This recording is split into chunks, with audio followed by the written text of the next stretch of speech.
Hello and welcome into this edition of the Golf Show Podcast with Rex and Lav. And folks, it is the start of the 2026 PGA Tour season.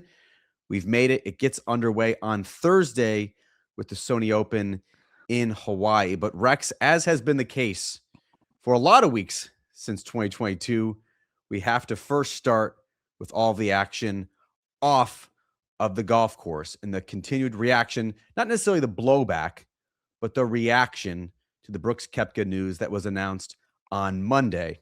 If you somehow missed it, Brooks Koepka, five-time major champion, is back on the PGA Tour under what the tour is calling a returning member program.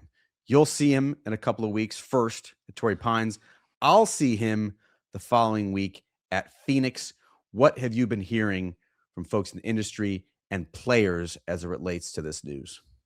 I mean, it's two sides of the coin, right? You're talking about what we're hearing from the PGA Tour side and then what we're hearing from the Live Golf side. I'll start with the PGA Tour side because, and this kind of unfolded on Monday. You and I both spent a lot of time talking about it when the news broke. By and large, I think most PGA Tour players are supportive of this. As I think I said on Monday, this is a really elegant solution to a really complicated problem. It was always going to be curious how Brian Roll-Up in the PGA Tour was going to walk that fine line. And what they had to do, they had to figure out a way to make it penal enough for these players to come back. They did violate the tour policy. Some of them sued the PGA Tour. Like, there had to be some sort of punishment for this. But you couldn't make it so penal that it was cost prohibitive, essentially. That if you told Brooks Koepka, it's not only is it going to cost you millions and millions of dollars, which this essentially will do, but it's also going to cost you a year or two of your career. You can't come back until 2027 or 2028. That was sort of the conversation all along. I found it fascinating. Tiger Woods spoke during the TGL match on Tuesday night about this, and he obviously was involved in this. He's the chairman of the Future Competitions Committee. He's on the policy board. The one part that stood out that he said is they had been working on this for weeks. They didn't wait essentially till December 23rd.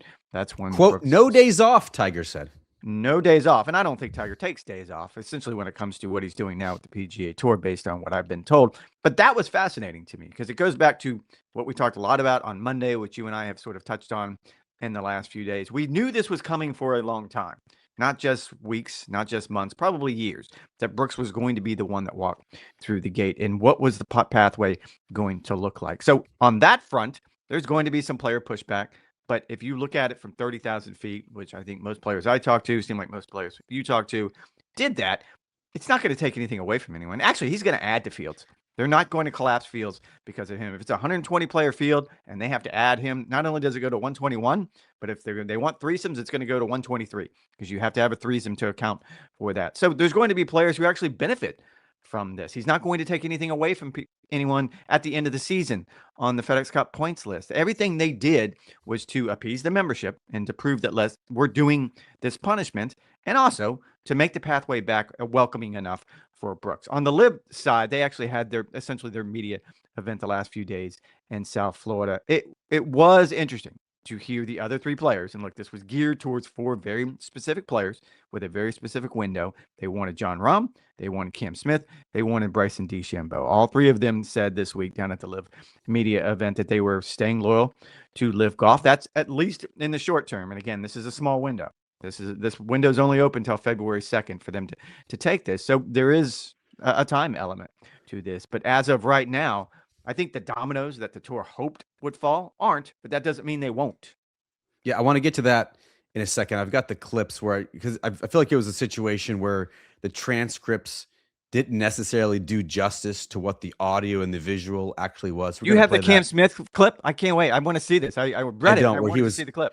Where he was sitting outside like the Bonefish Grill, pledging his fealty to the PGA Tour. I do not have the Cam Smith one. I do have the Bryson DeChambeau and the Jon Rahm. We're going to play that for you in just a second. Just to go back to what you were saying, Rex, about the PGA Tour and the move and how it's sort of fallen along party lines, right? Like they hear from the stars, where it's a Tiger Woods, a Roy McIlroy, a Scottie Scheffler popped in with Colt Knost and said that this is a great move for the PGA Tour. And then you had George Severikis reporting, who was on the ground at the Sony Open, saying some players didn't want to go on camera because they were a little bit miffed or they're a little bit annoyed at the PGA Tour, which has said one thing over the past 3 or 4 years, then turned around in a matter of days, if not weeks. turned around and did essentially the opposite. What has been clear from a 30,000 foot view is the PGA Tour is pretty expeditiously getting away from tradition and heritage and fairness for all and doing what is best for the business. And that is the definition of modernizing the product. And I can't help but think what would have happened if Jay Monahan was still leading the PGA Tour in his official capacity as PGA Tour commissioner. Brian Roloff has the authority. He has the directness. He has the pedigree. He has the autonomy to make this sort of move. And he did so in a matter of days. Brian Roloff, if it's to be believed that Brooks Koepka on Friday reapplied for PGA Tour membership, as was reported by you, among others. On Monday, it was announced this new program. And so Brian Roloff was able to do in, 3 or 4 days, what Jay Monahan could not do over the course of a couple of years. And so he's answering the question from a business perspective, will Brooks Koepka being back on tour help us right now? The answer, Rex, is an overwhelming yes. Like Brooks Koepka is still a name. He still has value. He still has pedigree. He still has popularity. He still sort of overflows with controversy no matter what he is doing. So when you're operating from that assumption, how do you do it? You and I both talked. I thought this was a master stroke. You're making Brooks Koepka earn it. He's not getting to the signature events unless he qualifies on his own. No spots are lost. No status is lost. He's not getting equity for the next 5 years. Like all of the sort of tangential elements of this deal were done to perfection. And Brian Roloff, with help from others, Brian Roloff has the final say. Brian Roloff was able to get it done in a very quick timeline. And that's a really good point. I will circle back around and say that this doesn't get done if Jay Monahan is still the CEO. There's too much baggage there. There's too much water under the bridge. The Zoom calls and the subcommittees and it would have taken months. Not only that, I think there would have been enough self-awareness to know that the guy who sat in the booth at the Canadian Open just a few years ago and made the comment that no PGA Tour player has had to apologize for the tour he plays for, I think that would have echoed. I think there would have been way too much player backlash on both sides, Liv Golf and the PGA Tour. And as I pointed out, this essentially came together in days, but I think they've been trying to come up with a way. They've been trying to come up with this solution for a long time, ever since the rumors started to spark that Brooks wanted to come back. So yes, I give Brian Roloff all the credit in the world because you're absolutely right. He has probably the most important thing. He has the mandate.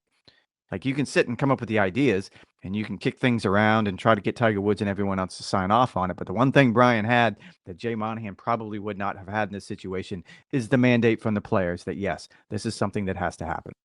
I mean, he's playing offense, where I think for the past 4 or 5 years, the PGA Tour could be criticized as playing defense occasionally pretty poorly.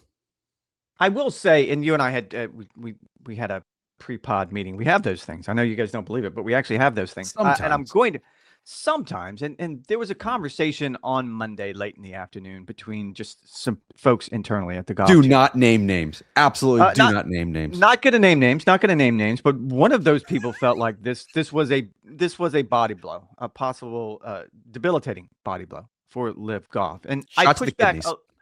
Shot to the kidneys. I pushed back a little bit, and here's why. As I pointed out, and everyone seems to know, we knew this was coming for a long time. Brooks was disgruntled almost really from the second he went over to Liv Golf. So this was always going to be a possibility. It's a blow.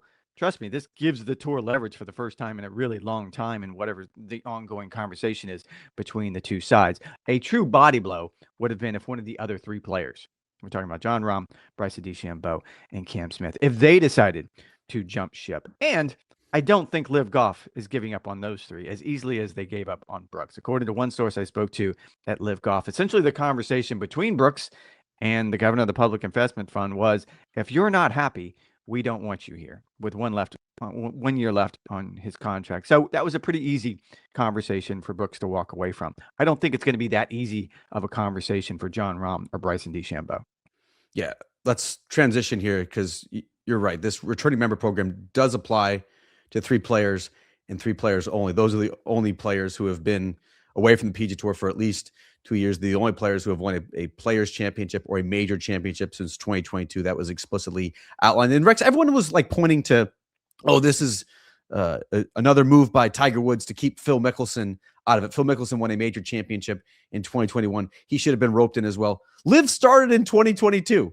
Like, why are we all of a sudden extending it to 2021 or 2020 if you wanted to get Dustin Johnson back in the mix as well? Like, it's pretty obvious that Live started in June 2022. That is when this returning members program should get back. That's why I didn't quite understand the conspiracy theory as it relates to that one. And it was our friend Eamon Lynch, who came up with that conspiracy theory. So good for him. I'm sort of with you on that front. And I will say, you said not to name names, but that one was on air. I think everyone heard him say that. Well, it's funny that it's not 2021. And I'll also say that I didn't understand the concept of a la carte when it came to this issue for a very long time. It seemed to me that everyone had to be treated the same way, because as someone who's probably spent way too much time in courtrooms and going through court filings, I could only imagine this becoming a very sticky legal issue if you start picking and choosing exactly which players you want. But that's exactly what the PGA Tour has done. And again, elegant solution, because they've done it in such a way that even the players on Live, and I've spoken with a couple of the players over there that don't fall in to this sort of golden category of having won a major as a player since 2022, even they can acknowledge that, yep, that's the way it probably should have started. That if you weren't part of the lawsuit and you're a major winner since you went over, and all of the other things that factor into this thing, that seems like the perfect way to do this. All right, so let's start with Cam Smith, who you might recall in 2022 had a breakout year, won the Players' Championship in dramatic fashion, won the Open Championship in dramatic fashion, and then left following the FedEx Cup playoffs. He sounded perfectly happy on Live, and I really like Cam. I find him to be a lovely bloke. He said and he's surprised that he had been named Live specifically in the policy. Yes. I'm genuinely shocked, like surprised. My name is in it. They said my name. But he said he has no intention of going anywhere. He likes all the time now that he gets to spend in Australia, having a robust PGA Tour schedule where he's playing almost every single week during the heart of the golf season. Did not sound like it appealed too much to him. The other two players, I would argue, are of more interest to the PGA Tour anyway, with Jon Rahm and Bryson DeChambeau. Bryson has been in the news over the past couple of weeks because he acknowledges, especially after Brooks Koepka bolted for the PGA Tour, that he has boatloads of leverage now. He too, just like Brooks, is entering the final year of his contract, arguably the biggest star in the sport, especially when you look at what he's doing on his YouTube and social front. Here is what Bryson DeChambeau had to say when asked about the returning member program and sort of his plans for 2026. I'm contracted through 2026, so excited about this year. All right. I love the moderator. All right. Let's just move on. That is not too dissimilar, Rex, from what Bryson said in a podcast a couple of weeks ago, where he understands that this is a very unique situation where you really have free agency coming to professional golf. And he seems pretty interested in utilizing that. Jon Rahm, who was also sitting on that stage, was asked about his intentions as well for 2026. Here's what he had to say. And as far as I'm concerned, I'm focused on the league and my team this year, and hopefully we can repeat as champions again.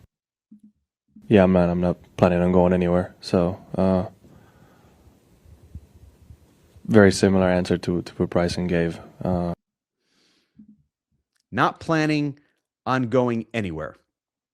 Bryson contracted through 2026. Those, Rex, were, I think, prime examples of the transcript not really doing justice to what the audio and the visual elements were. What was your reaction when you either read or you saw that?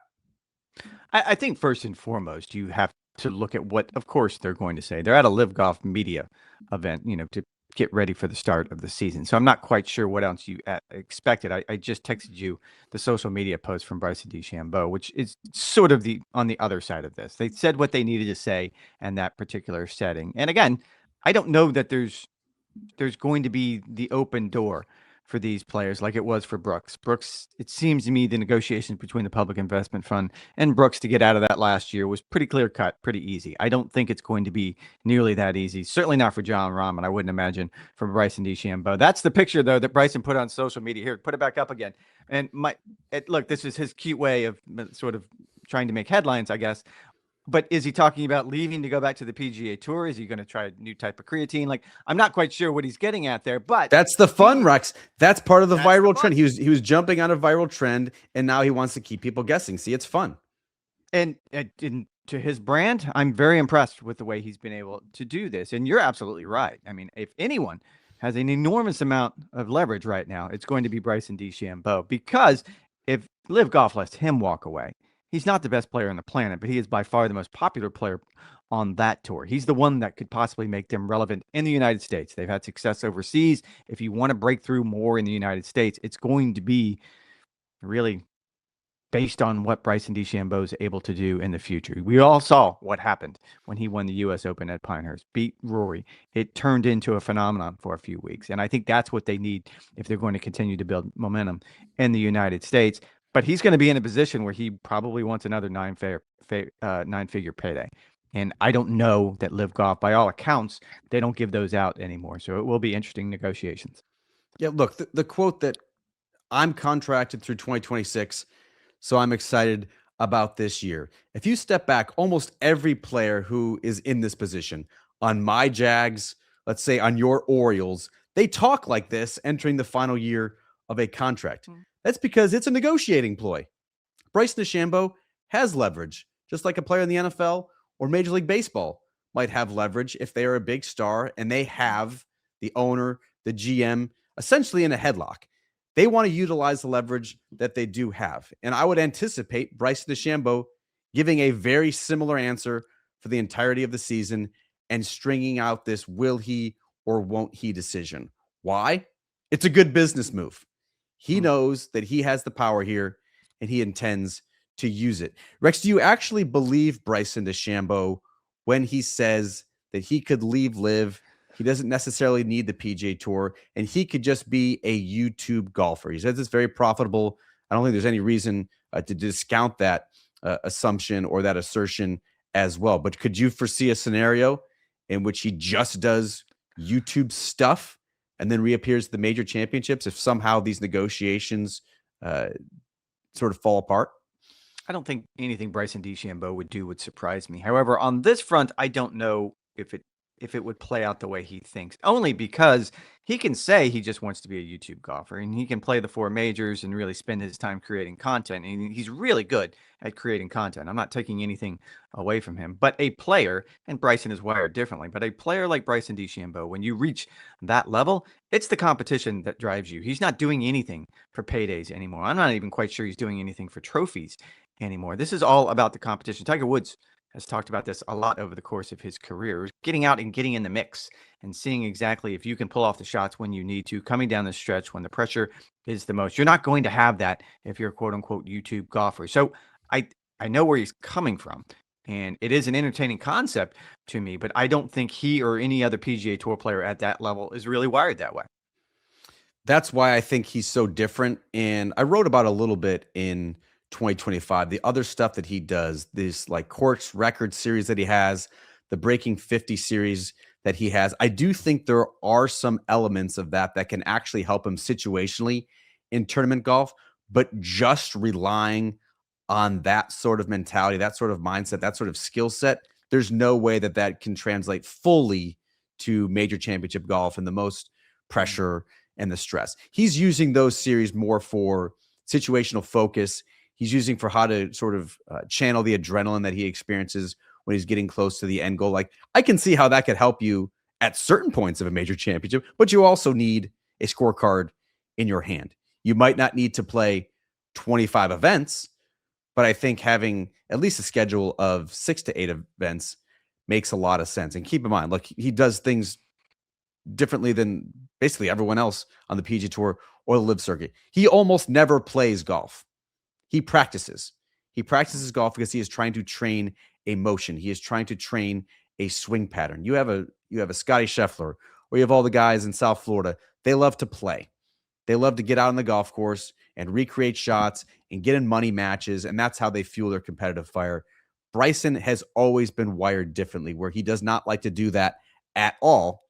He just likes to grind on the range. That is what gives him confidence, not necessarily what he does between the ropes or even at home in practice. Another element of this, Rex, is the time element, right? Live season starts on February 4th. If you look at the fine print for the returning member program, it says February 2nd. Do you believe Brian Rolap's message that this is a one-time offer and that is what is offered right now might not be offered in the future? Yeah. I mean, and you said it just the way it was written, that this is not, it might not be there in the future. I think that's an absolutely fair way of saying it. He's not saying it's not going to be there in the future. This is not Godfather. It's that this isn't a one-time deal. Take it or leave it now. I mean, no, I don't think they're doing that at all. You lose a little bit of that leverage we talked about. However, if we get to February 2nd and then suddenly on February 3rd, Jon Rahm calls and said, you know what, I changed my mind. I want to come back. And suddenly you're changing the policy. Now you look like the sky is falling. So you need to be a little bit more realistic about this. But I think they took a view with these specific 4 players that they feel like this is a window they can take advantage of. I'm a fan of how he was able to do this because it's a very savvy move. It's forcing these 3 players remaining on this list to make a decision before the season starts. And if you're going to commit, then go ahead and commit. Maybe we circle back around next year when Bryson's at the end of his contract, Jon Rahm's closer to the end of his contract. But yeah, I believe for now, at least in the short term, that's it. Yep. I think it's another example of them playing offense, and it may not work out. Right. I think it's very likely that none of these 3 players are going to make the jump before February 2nd, and they play on Live for at least 2026, and the PGA Tour goes their separate ways. But why it was such a masterful chess move by Brian Rolap is that it heaps all of the pressure back on, I would say most specifically, Jon Rahm. And he now has to tell fans, essentially, I've got a contract. It's going to pay me hundreds of millions of dollars. And even though I've already earned more money than I could possibly spend in 10 lifetimes, I want more, and the competition doesn't really matter to me. That's what Jon Rahm, fair or not, is saying by not giving up his Live contract and going right now to the PGA Tour. That's genius. That is a brilliant move if you're a Brian Rolap in the PGA Tour. They're giving him an exit ramp, and at least subliminally, Jon Rahm is saying, I'm fine still cruising at 25 miles an hour on the highway, and that's how I want to go about business. From a public perspective, from a PR perspective, that is a really tough thing for Jon Rahm and his fans to stomach. All right. How about, Rex, the meaningful golf that we're going to be talking about this week? It's been like 2 months. I am itching for some actual consequential golf, for tournament winners, for full fields, for FedEx Cup points. Like, I'm finally ready to dive back in to all of it. Rory McIlroy, Tommy Fleetwood not in the field this week at the Sony Open. Actually, they're playing on the DP World Tour at the Dubai Invitational. They sparred off, remember, last year, which actually kickstarted a great year for both of those players. But if you look, Rex, at the PGA Tour and the Sony Open, 20 of the top 50 players in the world are teeing it up this week. What's caught your eye? You're hungry. You want golf. What does scarcity feel like? Let Brian Rolap know. Tell him exactly what scarcity feels like. This is it. This is what it looks like. What does it feel like? It feels desperate. It feels like I've missed a consequential PGA Tour. Could they have strung this out for another month? Yes. I can only imagine the hunger. I would be insatiable, Rex. I would be consuming every TGL match. I'd be up at all hours of the day watching DP World Tour coverage. But yes, I'm very excited to have the PGA Tour back in my life. No, I'm with you as well. And look, I missed Maui. We talked a little about this on the podcast the other day. I love starting the season in Maui. There's a lot about it that's unique. And I think if you're on the East Coast and you're freezing to death and you're looking at those images of that beautiful island, I think there's a lot of reasons to get excited about it. I think that will be missed. But when you look at the Sony Open, I think this event has been around for so long. There's a handful of courses. We talk about this all the time. Iconic golf courses going forward. The scarcity model is going to lean into major markets and iconic courses. I would say that the Sony Open is an iconic course. You can sit and kind of go through the holes, and it's fun to sort of remember all the great shots that have been hit from time to time. I am impressed with the field. As you pointed out, 20 out of the top 50. Jordan Spieth is in the field. Colin Morikawa. You can keep going on and on. I think no one knew exactly what to expect without Maui, without starting the season in Hawaii with a signature event. How many players were actually going to make the trip over? I think this is a good sign for the Sony Open, but as our friend Mark Rolfing has pointed out recently in the press, that the Hawaiian swing is in trouble and they need something special to happen. And a good week this week, and with a good winner, a Jordan Spieth, a Colin Morikawa, someone along those lines can only help. Do you think that will be enough to salvage No. the Hawaiian swing, or Brian Rolap and his overlords at SSG just determined to rid the PGA Tour schedule of that, to start it a month later, to only go to venues and markets that make sense on the spreadsheet?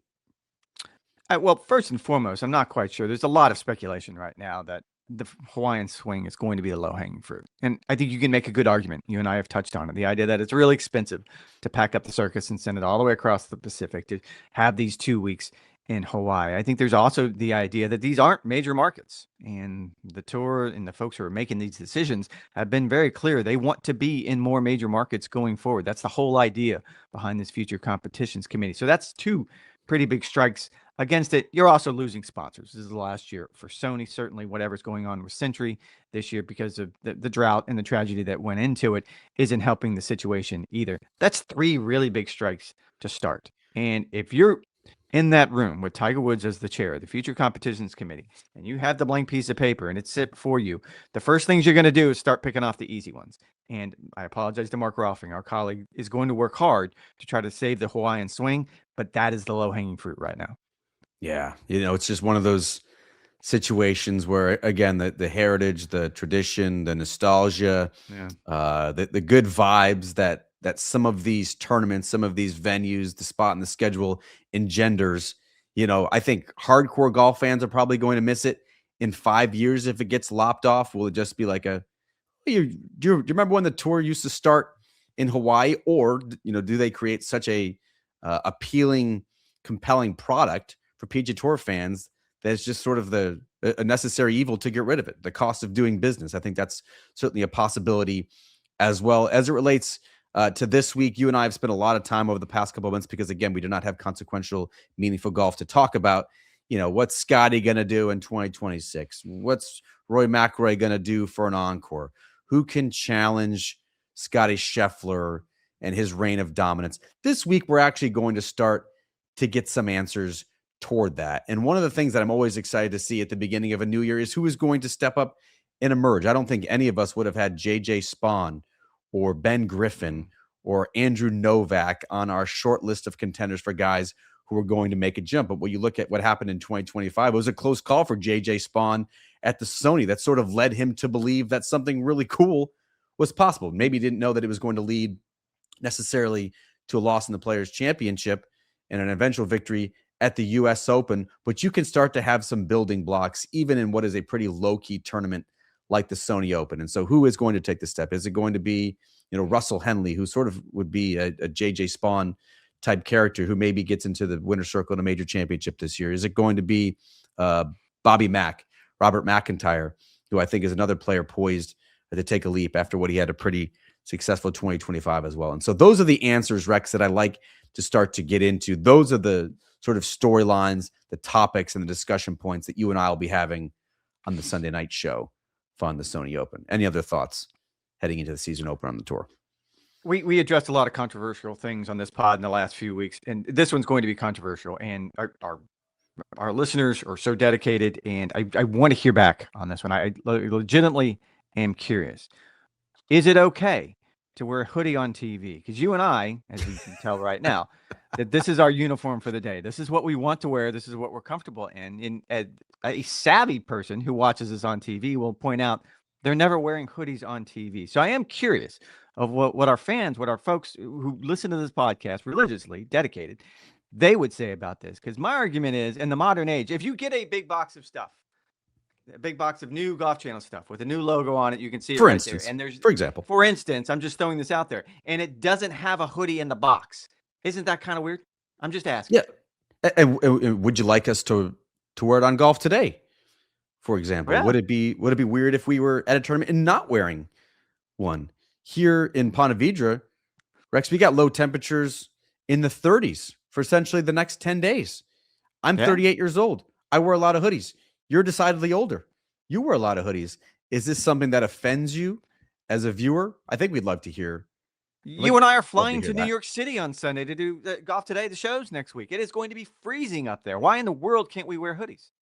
Yeah, I'm really going to need to dig through my winter clothing, find the parka, find the down jacket, find the thermal underwear. It's going to be quite a scene. That's right. I'm sure we'll talk about that more on Sunday when we are in our respective rooms at the Courtyard in Stamford, Connecticut. But yes, Rex and I are co-hosting Golf Today together next week. It's going to be a lot of fun. All right, that is going to do it for this edition of the Golf Show Podcast with Rex and Lav. As a reminder, you can find all of our news, notes, nuggets, features, columns, and the like all on golfchannel.com, which we launched late last year. In the meantime, have a great rest of your week. Enjoy the Sony Open. Rex and I'll be back late Sunday night for a recap pod of the Sony Open. I believe coverage ends at 10 p.m. Eastern time. I'm going to have to take a nap midway through the afternoon just so I can power through that show. But if you miss the YouTube version, which we posted late Sunday night, again, made for TV edition, 9 a.m., 11 a.m. re-air Eastern time on Golf Channel. Thanks for listening. Thanks for the support. We'll talk to you guys on Sunday. They're just hoodies, man.